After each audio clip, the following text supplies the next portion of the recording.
Hola, buenos días. Muchas gracias por la invitación. Un gusto poder estar aquí con ustedes.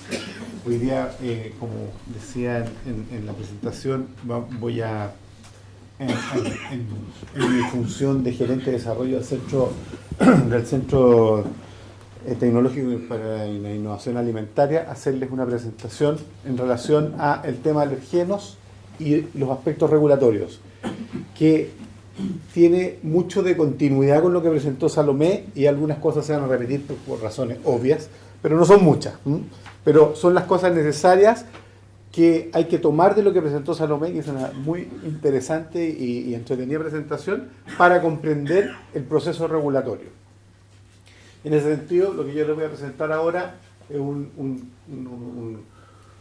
contiene 4 puntos. Primero voy a hablar de algunos antecedentes generales respecto del tema. En segundo lugar, sobre la situación epidemiológica de las alergias alimentarias a nivel global, en algunos lugares que nos interesa en particular mirar desde el punto de vista regulatorio, y en Chile, por supuesto, en función de la información que existe disponible en el momento, porque como decía también Salomé, este es un tema emergente y hay bien poquita información. Después vamos a entrar de lleno en los temas regulatorios, como siempre mirando a nivel global qué está pasando y qué está pasando en los lugares de referencia para nosotros desde el punto de vista regulatorio y a nivel local. Y finalmente algunos elementos que tienen que ver con para dónde debiese ir la cosa regulatoria, cuáles son los aspectos que debiéramos estar mirando y cuáles son los escenarios que probablemente empiecen a desarrollarse a partir de la generación de evidencia científica que los procesos de investigación aplicada empiecen a entregar para la toma de decisiones en materia de generación de políticas públicas y regulaciones en estos temas. Así que me parece que estuvo va a estar bastante bien coordinada la presentación entre lo que dijo Salomé y lo que les voy a decir yo, para tener una mirada desde 2 aspectos que son extraordinariamente importantes para poder producir, elaborar, innovar en materia de alimentos y para poder consumirlo de forma segura.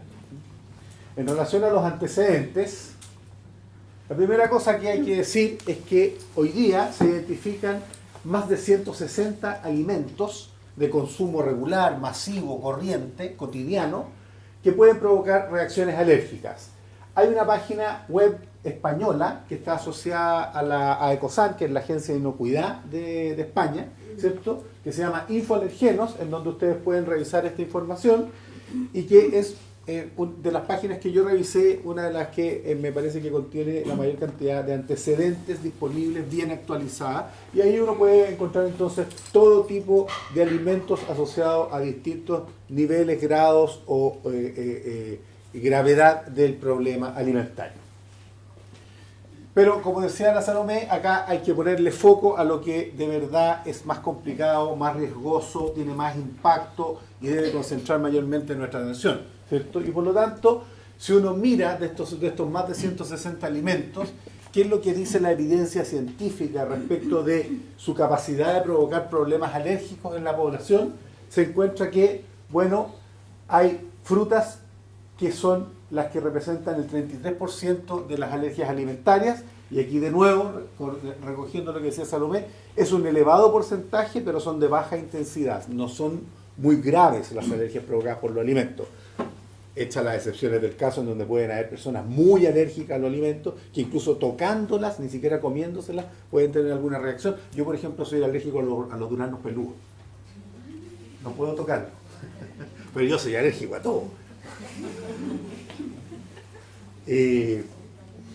Pero este es un dato súper interesante para poder entrar del punto de vista, ya lo decía la Salomé, de investigación y de desarrollo, pero también del punto de vista regulatorio. ¿Me voy a preocupar de los plátanos como alergeno o no me voy a preocupar de los plátanos desde el punto de vista regulatorio? ¿Es ahí donde tengo que poner el foco de la acción regulatoria o me tengo que preocupar más de los mariscos, que tienen un alto porcentaje, menor que la fruta, pero es alto igual? Y ahí entran a tallar distintos elementos que uno tiene que tener en consideración, y particularmente el nivel de exposición de la población, junto con el efecto intrínseco que tiene el alergeno al ser ingerido en las condiciones ambientales y de entorno que van a derivar finalmente en la presentación del problema a la salud.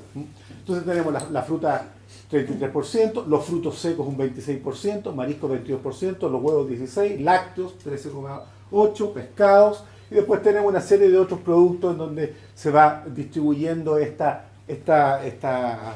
incidencia de la alergia alimentaria.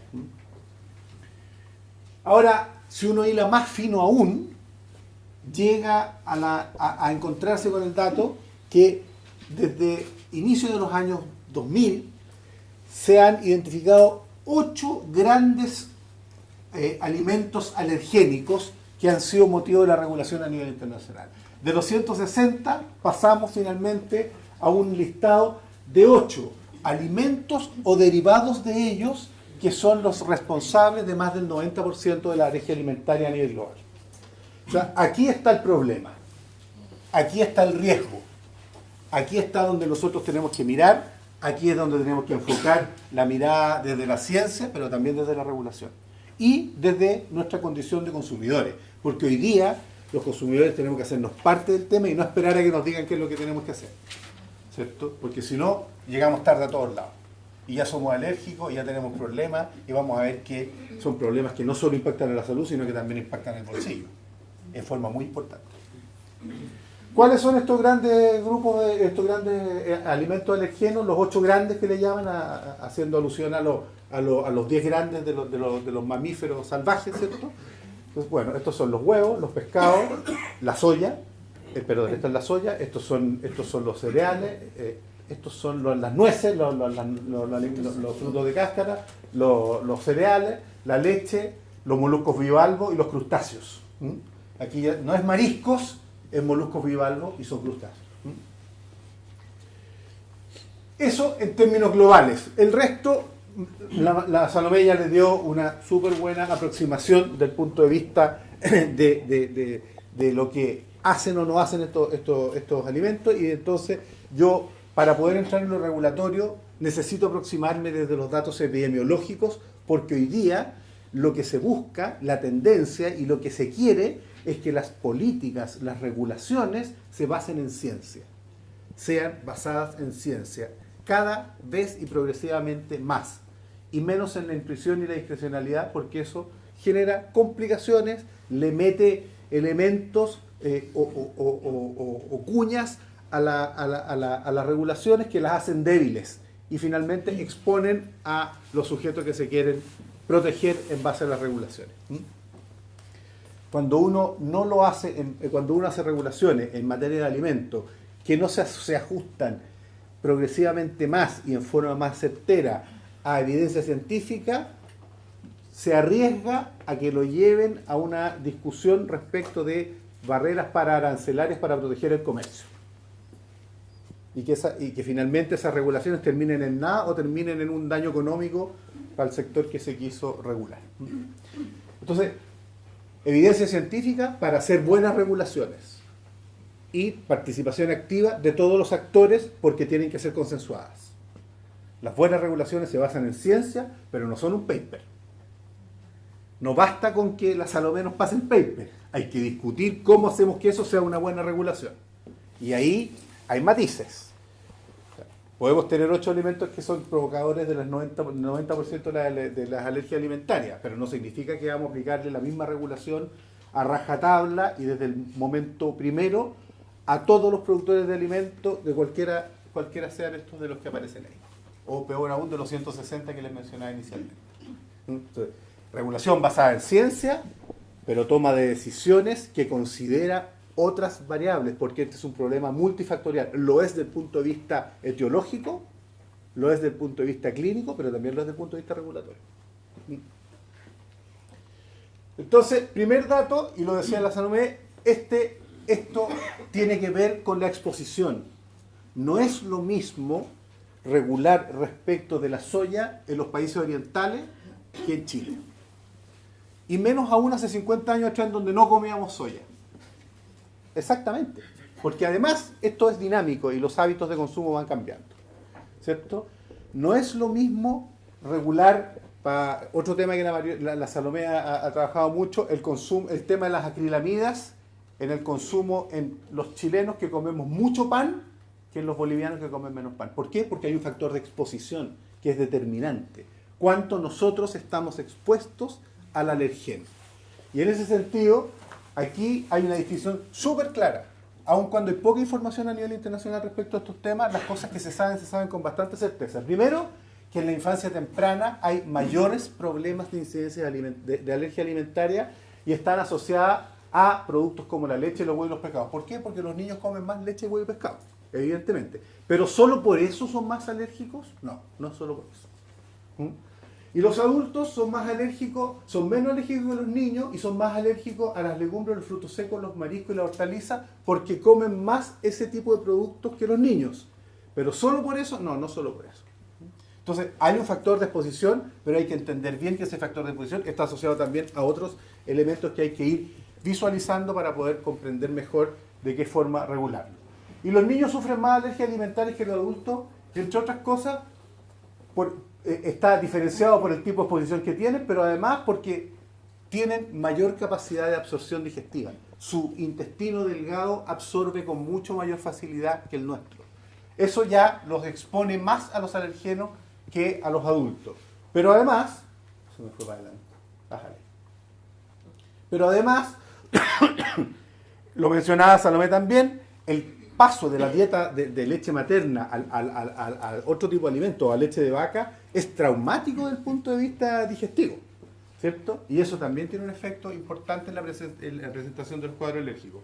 Y además, hay otro tema que es muy relevante, y es que los niños chicos, aun cuando no sean prematuros, aun cuando sean perfectamente normales, tienen un sistema inmune en desarrollo.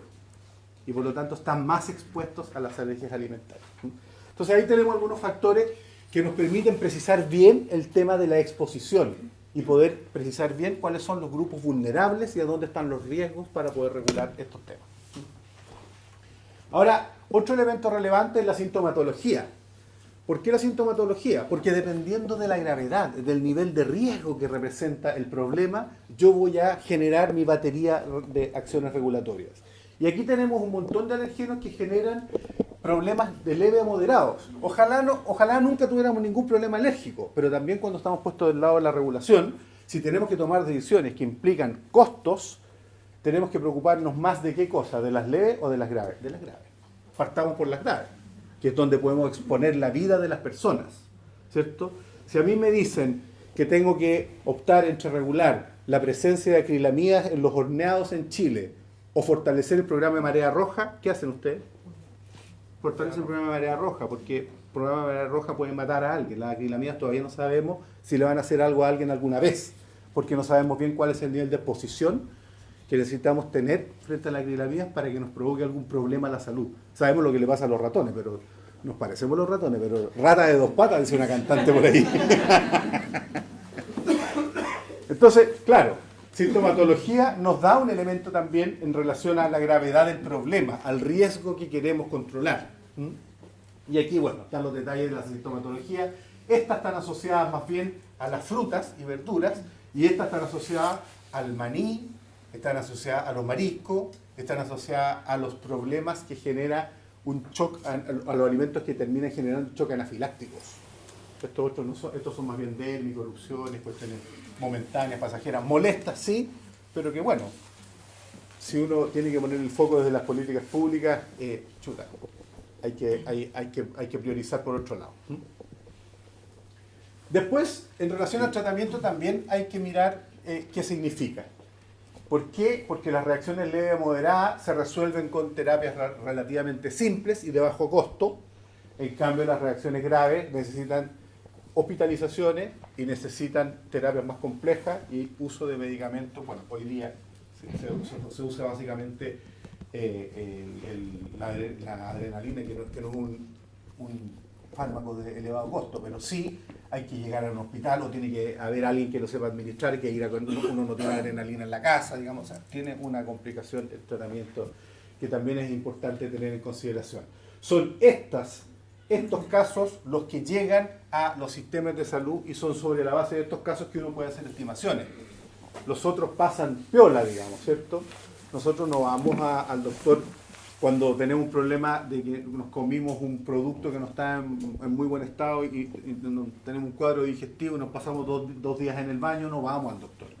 Ese cuadro digestivo pasa desapercibido, está subestimado en los sistemas de salud pública. Es uno de los temas con los que uno tiene que, de los que tiene que tener presente cuando va a hacer una regulación, de que, como decía la Salomé, esta es la punta del iceberg, pero claro, la punta del iceberg es la peligrosa. El resto lo resuelve la gente con sus propios medios. Y cuando ya no los puede resolver, va a la asistencia pública y ahí recibe los tratamientos. Y esos son los que entonces constituyen la matriz esencial para poder determinar cuál es el nivel de gravedad, cuál es el nivel de exposición, cuál es el nivel de riesgo que enfrentamos para ver si es que tenemos que regular o no tenemos que regular este tema. Y la otra cosa importante que hay que tener en consideración acá, que la mejor forma de resolver el problema es evitar la exposición. No hay mejor forma. Hay avances científicos, hay desarrollos tecnológicos, hay productos altamente específicos, es cierto, pero todo eso es muy de nicho, todo eso está muy en desarrollo y la única herramienta verdadera que tenemos desde la regulación para hacernos cargo poblacionalmente del problema es evitar la exposición. Prevenir. Me gustó cómo decía la salud, pero no me acuerdo. ¿Alguien se acuerda cómo decía? La dieta excluyente, la dieta de exclusión. Es eso. Prevenir en base a la exclusión. Evitar poner una barrera entre el producto potencialmente provocador del cuadro alergénico y el potencial alérgico.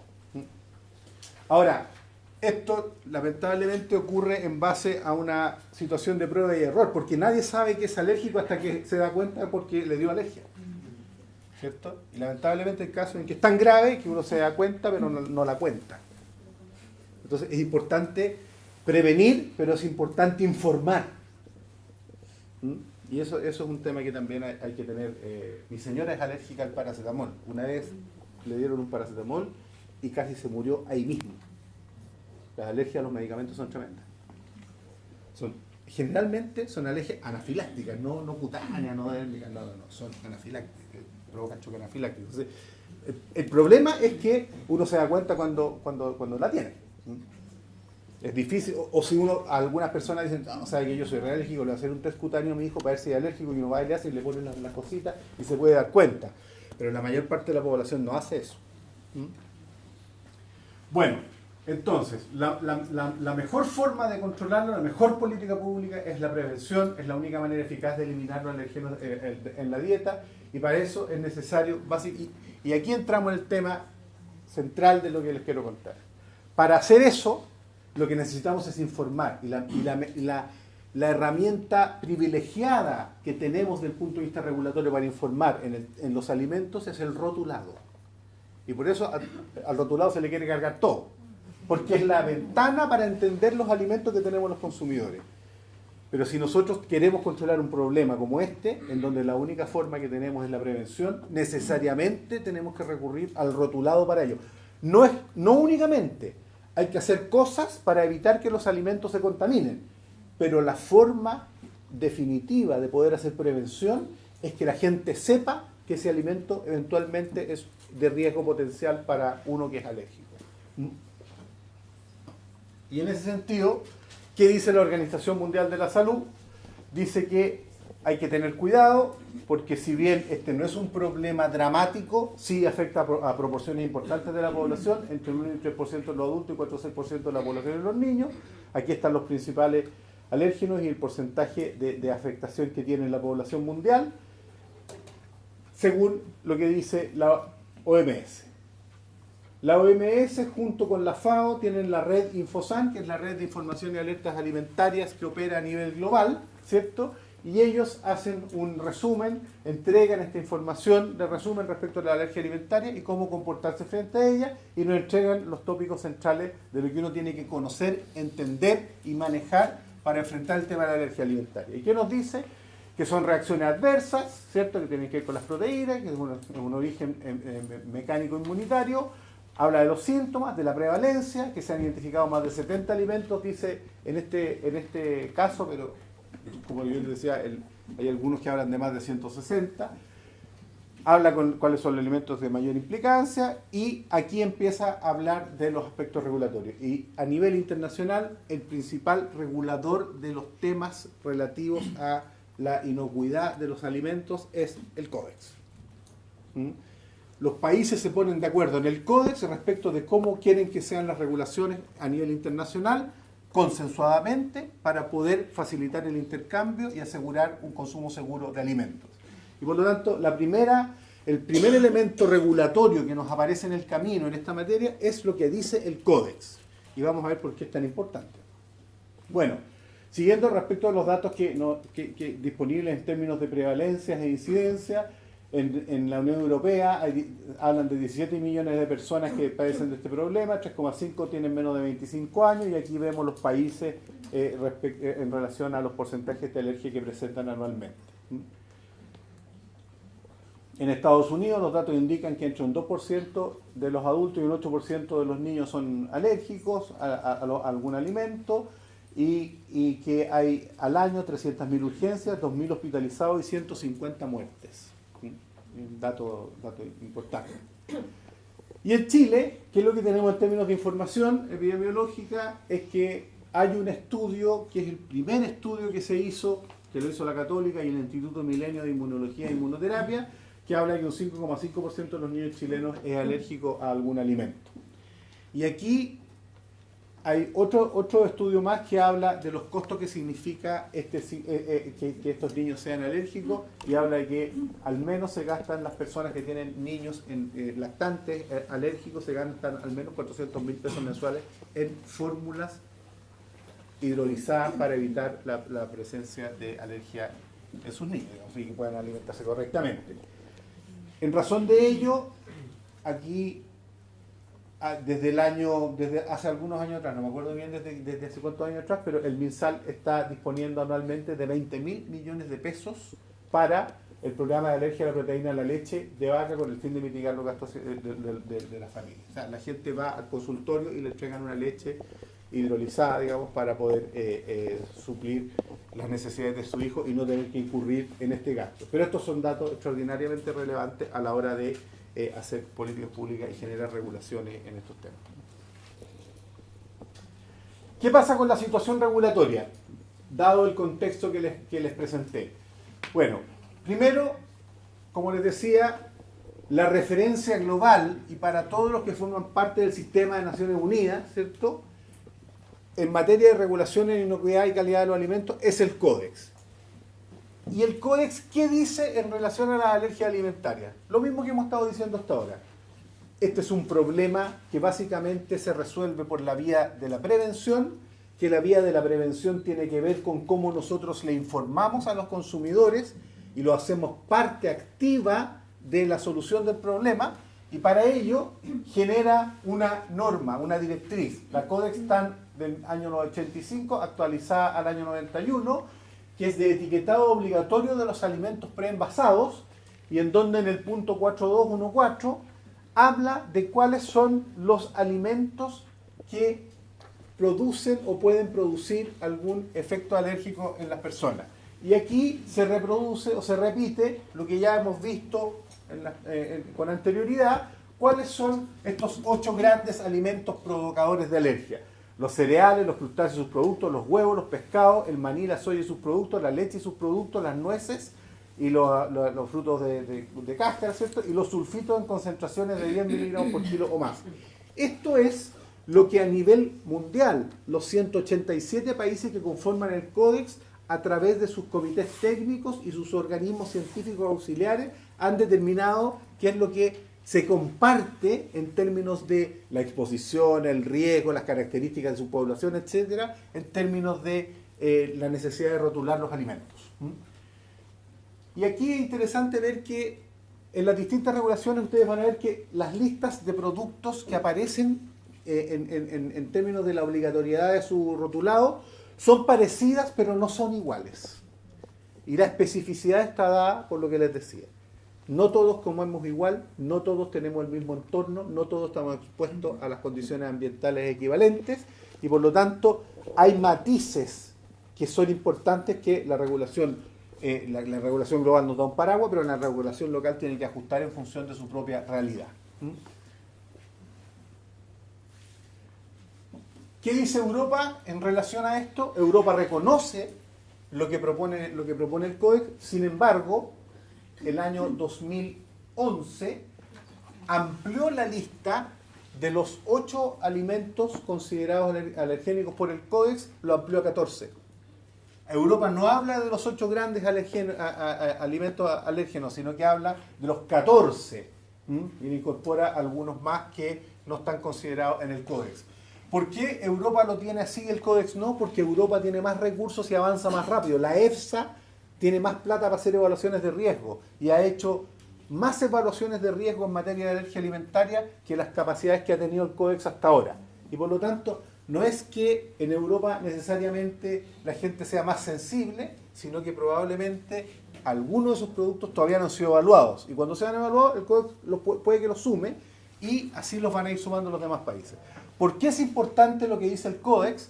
Porque los países como Chile o los países en vías de desarrollo, que no tienen las capacidades ni técnicas, ni los recursos humanos, ni la plata que tienen los europeos, no pueden darse el lujo de hacer todas las evaluaciones de riesgo y destinar todos los recursos que destinan ellos a este tipo de estudios e investigaciones. Y por lo tanto, recurren al Códex para ajustar sus normativas. La normativa europea está básicamente establecida en el Reglamento Europeo 1169 del 2011 y en el Reglamento 41 del 2009. Esas son las dos bases regulatorias que tiene el etiquetado de los alimentos en materia de alergias alimentarias y que se concentra en estos 14 productos. ¿Qué pasa en Estados Unidos? Estados Unidos adhiere a lo que propone Códex. Estados Unidos mantiene aún el listado de 8 alergenos más comunes y son los que establece Códex menos los sulfitos.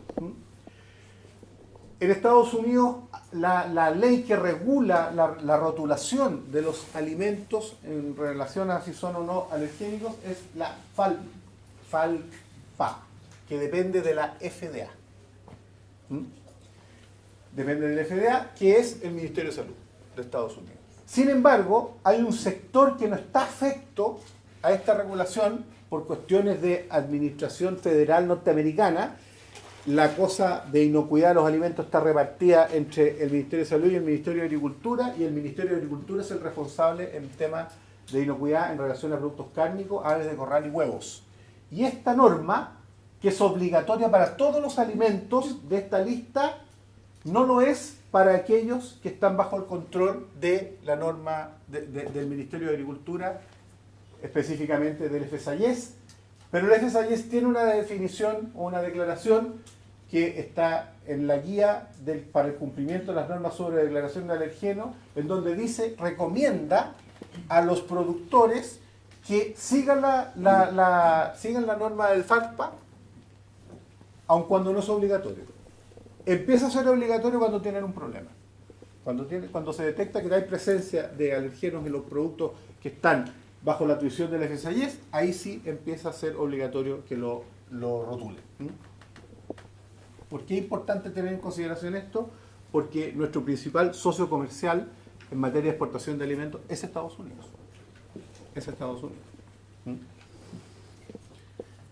¿Qué dice la regulación chilena? La regulación chilena, contenida básicamente en el Reglamento Sanitario de los Alimentos, habla o aborda el tema de las alergias alimentarias en 2 artículos. En el 106, en términos generales, estableciendo la definición de las hipersensibilidades alimentarias como reacciones adversas a los alimentos de origen no tóxica, que se dividen en alergias alimentarias y en hipersensibilidades no alérgicas. Esto se agregó recién en 2011 al Reglamento Sanitario de los Alimentos.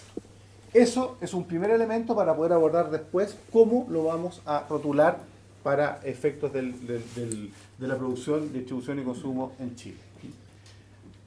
Y luego está el artículo 107, que es el artículo que define la forma de rotular los alimentos exigible en nuestro país, y que dice que todos los productos alimenticios que se almacenen, transporten expendan envasados deberán un rótulo que tenga la siguiente información. Y en el numeral, en la letra H, se aborda el tema de los alergenos. Esto fue incorporado también hace poquito tiempo al Reglamento Sanitario de los Alimentos. ¿Y qué dice el punto H? Dice que en el rótulo deberán figurar la lista de todos los ingredientes y cuando el alimento o ingrediente derivado contenga alguno de los causantes de hipersensibilidad, alergia alimentaria, reconocido oficialmente por resolución del Ministerio de Salud y publicada en el diario oficial, estos alergenos deberán señalarse con letra de tamaño igual o mayor a la letra de los ingredientes o bajo el título contiene u otro similar. Eso es cuando contiene el alimento. Y cuando contiene algún derivado de esos alimentos, debe rotularse que contiene el ingrediente además del alergeno. Por ejemplo, tiene caseína, entre paréntesis leche, o caseína de leche. Eso es lo que dice nuestra regulación hoy día. Es poquito, está ajustada a lo que dice Codex, está en línea con Europa y con Estados Unidos, y por dos razones. Yo les dije, ¿por qué Estados Unidos? Porque Estados Unidos es nuestro principal socio comercial en materia de exportación de alimentos, pero no solo eso, porque en materia de regulaciones, en Chile opera un principio que dice, si Chile no tiene regulación porque no tiene la capacidad de hacer las evaluaciones de riesgo del caso, o no hacerlas todas, tiene solo para la mitad de los alergenos, o para la mitad de los plaguicidas tiene un LMR y le faltan la otra mitad, ¿cómo los establece? Recurre a Codex. Va a Codex y toma lo que Codex dice y lo mete formalmente en el Reglamento Sanitario de los Alimentos. El Codex no obliga, pero los países que participan de Codex se comprometen a que su regulación se va a armonizar con la de Codex. Por lo tanto, Chile, cuando no tiene regulación, va al Codex, toma lo que el Codex dice y lo pone en chileno para los chilenos, ¿cierto? Pero si Codex no lo tiene, porque Codex tampoco tiene todas las cosas, ¿qué es lo que hace? ¿No hace nada? No, va a Europa y toma lo que Europa propone, que normalmente es más exigente que Codex. Ahora, Codex es lo suficientemente exigente como a garantizar la salud de los consumidores en cualquier parte del mundo. Pero Europa es más exigente que Codex, porque considera que ellos tienen condiciones distintas y por lo tanto se van un poquito más arriba. Y si Europa no lo tiene, se va a Estados Unidos. Esa es la lógica, la mecánica con la que se está operando hoy día en nuestro país, para fijar los límites de residuos de plaguicidas, para fijar los límites de medicamentos veterinarios, para establecer este tipo de condiciones. Entonces, Codex, Europa, Estados Unidos. Y es prácticamente imposible que entre esos tres no exista nada. Está bastante bien cubierto. Entonces, eso es lo que dice nuestro reglamento en materia de alergenos. Termina el párrafo H hablando de cuando los alimentos tienen riesgo de contaminarse, no porque contengan el producto o no porque contengan un derivado del producto, sino que porque tienen algún riesgo de contaminarse. Bueno, ahí lo que hay que hacer es rotular, contiene pequeñas cantidades, contiene trazas de elaborado en líneas que también procesan, ¿cierto? Indicando el alergeno que se trata. Eso es hoy día en materia regulatoria lo que obligatoriamente tenemos que hacer si queremos cumplir con nuestra regulación y queremos estar armonizados con nuestros potenciales clientes en mercados de terceros países, ¿cierto? El reglamento, cuando habla de cuáles son los productos alergénicos, no los describe en el texto del reglamento. ¿Por qué? Porque esto es un tema dinámico y lo deja en un espacio distinto para que se pueda modificar con facilidad. Y por lo tanto, ¿cuáles son los alimentos que se deben tener en consideración para efecto del rotulado? Son los que hoy día establece la resolución 427 de 2010, en donde están los ocho alimentos alergénicos que describe Codex, básicamente. Y esto hoy día estos son los alimentos que tienen que cumplir con el artículo 107, letra H, para efectos del rotulado. Ahora, después, además de Codex, ustedes saben que está Codex, están las regulaciones de cada uno de los países, pero además la industria tiene sus propios estándares privados que normalmente están mirando Codex, pero situándose un poco por encima de ellos. Y en ellos también van a encontrar ustedes todos los estándares que están agrupados bajo el GFSI o homologados por el GFSI. Ahí están todos los que están hoy día homologados, que son son 9 con sus distintas variantes. Bueno, en todos ellos ustedes van a encontrar un capítulo destinado al rotulado de alimentos para efectos de prevenir el consumo de potenciales componentes alergénicos. Aquí hay algunas muestras. No es propaganda esto, ¿eh? Yo consumo Milo, no consumo nada. Pero acá ven, aquí está puesto en destacado. Esta es una alternativa. Destacado en negrita, que contiene estos productos que son potencialmente alergénicos. Aquí está escrito aparte, dice alergeno y dice, describe el producto y acá pone el producto y pone entre paréntesis pone el componente y pone el producto entre paréntesis, que es otra forma de hacerlo. En la forma directa de mencionar los productos que contienen las proteínas. Aquí dice, puede contener trazas de cacahuate, frutos secos, etcétera. Elaborado en líneas que también procesan alimentos. Esto es una agua de maqui. Y así hay muchas alternativas. Ustedes agarran cualquier envase, lo van a mirar y casi todos dicen hoy día puede contener elaborado en líneas, eventualmente tiene trazas, etcétera. Distintas formas de decirlo. Ahora, eso es lo que tenemos hoy día. ¿Es suficiente? Buena pregunta. ¿Es necesario? Absolutamente. ¿Es suficiente? Bueno, hasta aquí el problema existe, se mantiene en prevalencia del 5,5% en los niños, que no es muy alto, no es un tremendo problema de salud pública, pero todo indica que está creciendo y es un problema de grupos vulnerables.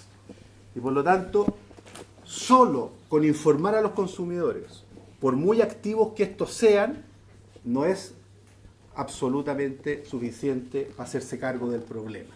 Y por lo tanto, ¿por qué? Bueno, aquí se me mezclaron las diapositivas, pero no es suficiente porque a pesar de que existe toda esta batería regulatoria, a pesar de que está perfectamente delimitado el problema, a pesar de que sabemos lo que está ocurriendo, fíjense, esto apareció antes de ayer en la noticia. Una niñita de 3 años en un matrimonio comió un chocolate, era alérgica a la leche y está muriéndose.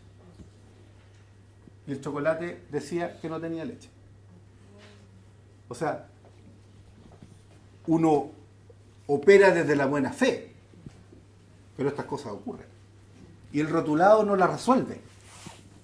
No es suficiente el rotulado, porque el fraude existe. Y tenemos que hacernos cargo del fraude. Porque todo el concepto o la lógica del rotulado está pensado en la contaminación accidental, pero el fraude existe. Y acá una niñita de 3 años, no sé si se habrá muerto o no, pero bueno, estaba grave, ¿no? Aquí una británica que sufrió una reacción alérgica y quedó con daño cerebral permanente, ¿cierto? Porque comió en un restaurante de Budapest, ¿cierto? Era alérgica, dijo que era alérgica, le dijeron que no se preocupara, se comió lo que no debía comer y quedó con daño cerebral permanente. Yo, una vez me comí unas ostras. Yo no sabía que era alérgico a las ostras. Era un día que mi papá se iba de viaje y me fui al aeropuerto a dejarlo al aeropuerto y en el aeropuerto me dio un choque anafiláctico. Pero fue tanta la reacción alérgica que terminé con una ruptura de la mucosa gástrica y perdí 1,5 litros de sangre. Entonces terminé hospitalizado con choque anafiláctico y con sangre a la vena. No sabía que era alérgico a las ostras. Yo no puedo comer ostras. Y cuando voy a un restaurante, siempre pregunto. Voy a comer algo, digo, ¿tiene ostra? ¿Pasó o estuvo en contacto con ostras? No, ese no. Oiga, le digo, si tuvo ostra, yo me muero, me muero aquí. Lo que hay es que, entonces comas otra cosa.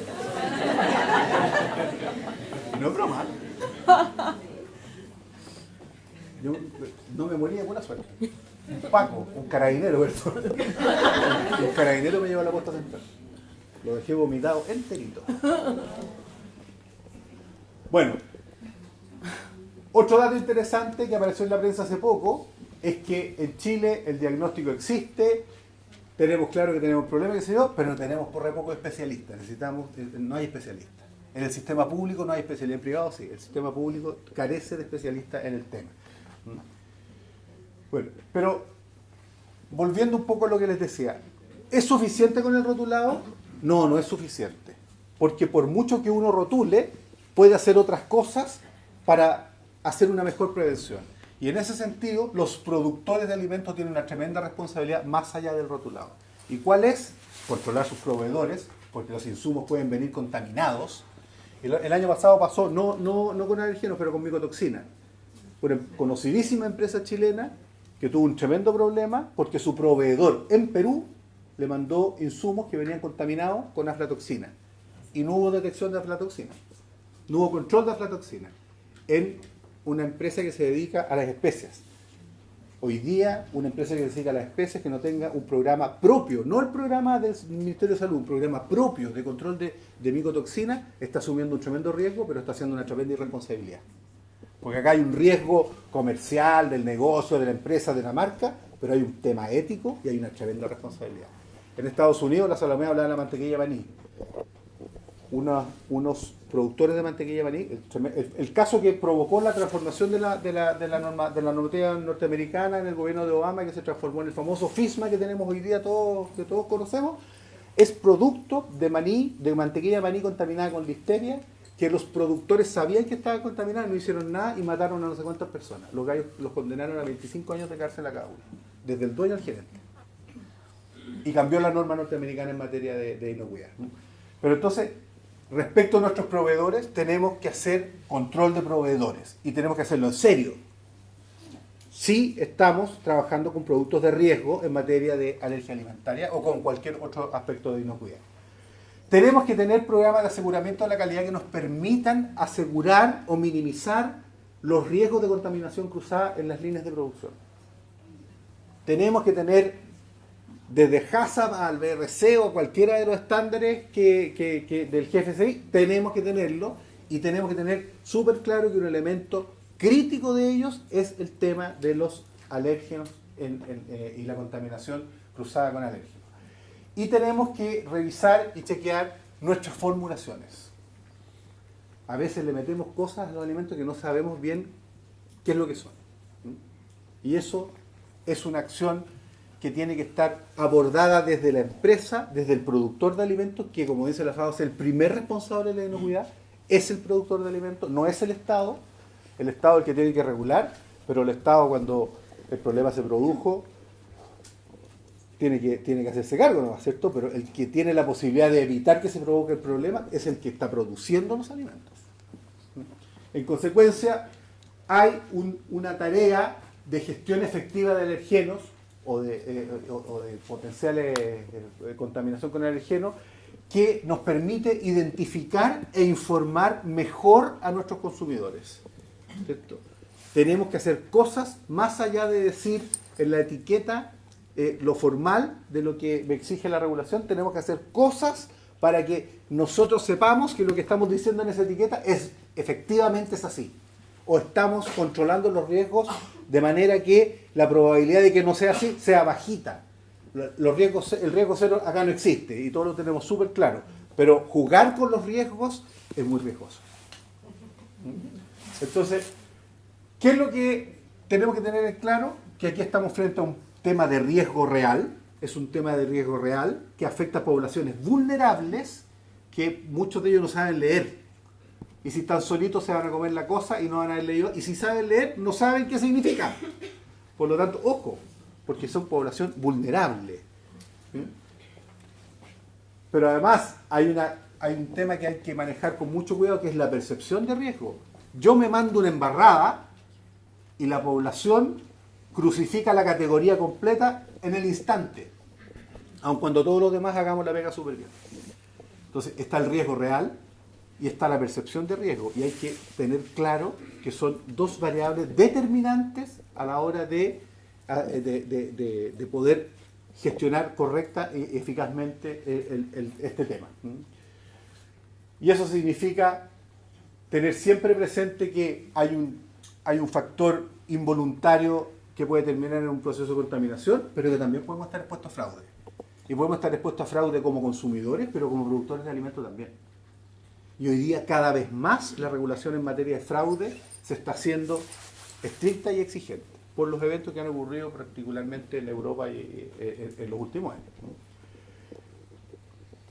4 elementos sustantivos de los que hay que hacerse cargo como productores de alimentos más allá de la regulación. Hoy día la regulación nos exige tener HACCP, pero todos sabemos que hay un cierto tamaño o escala de producción en donde la declaración está, pero la efectividad de aquello no necesariamente es la que se esperaría, ¿cierto? Es difícil tener HACCP en una pequeña, mediana empresa de alimentos. Hay que buscar HACCP u otro sistema de aseguramiento de la calidad.